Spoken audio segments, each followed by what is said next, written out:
akka kaleessa miti dukkaanni koo anaaf ifeetu jira. Gaddi kaleessa hafeera anaaf pulli koo ifeera. Isatu akkaan farfaaddu godhee gaarummaadhaan garaa koo dhufee du'a koo jireenya godhee salphina koo ulfina godhee isa baranaa fideessa. Isa baranaa fideessa. Isa baranaa fideessa.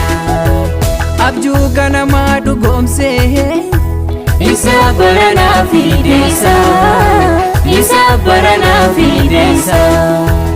Abjuu ganamaa dhugoomsee isa baranaa fideessa. Isa baranaa fideessa.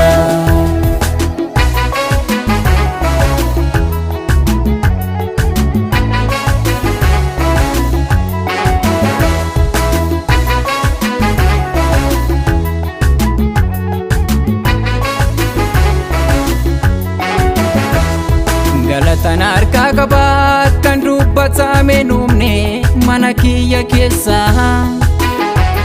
Akkamiinan irraanfadhaa isa ni naaf oolee isa guyyaa gidira.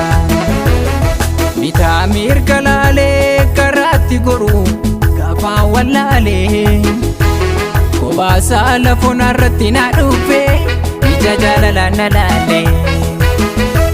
Hundarra caala dhugaadha agartuu koo na banee. Hundarra caala dhugaadha Isatu lafaa na kaasee. Hundarra caala dhugaadha Hidhaa koo narraa jijjiiree. Hundarra caala dhugaadha Isatu seenaa koo jijjiiree. Hundarra caala iyyee hundarra caala. Hundarra caala iyyee hundarra caala. Hundarra caala iyyee hundarra caala. Hundarra caala iyyee hundarra caala.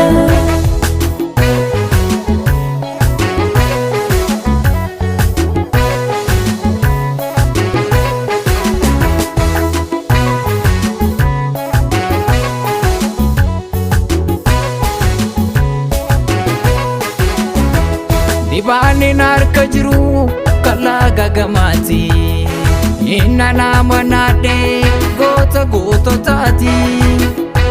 Karaattis nan kaatu alfa omeegaadha. Inna nama naadhee maasii jiraataadha. Hundarra caala dhugaadha. Inna nama naadhee. Hundarra caala dhugaadha. Isatu nama na godhee. Hundarra caala dhugaadha. Dukkana koo naaf ibsee. Hundarra caala dhugaadha. Nama galataa na godhee. Hundarra caala iyyee hundarra caala. Hundarra caala iyyee hundarra caala. Hundarra caala iyyee hundarra caala. Hundarra caala iyyee hundarra caala.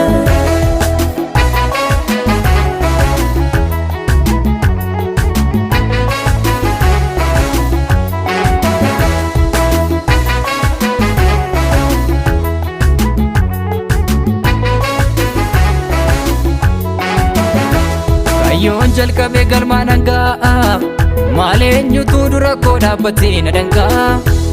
Inni naaf jinjiru gaachana jabaadha. Sodaachaa miti sodaachisaan jiraadha. Duubaa fi durri koo ibidda naaf eegama. Inni na wajjin jiru hundarra caala. Hundarra caala dhugaadha. Mataa dhoosee bishaan yaasa. Hundarra caala dhugaadha. Harka isaatu dheebuu na baasa.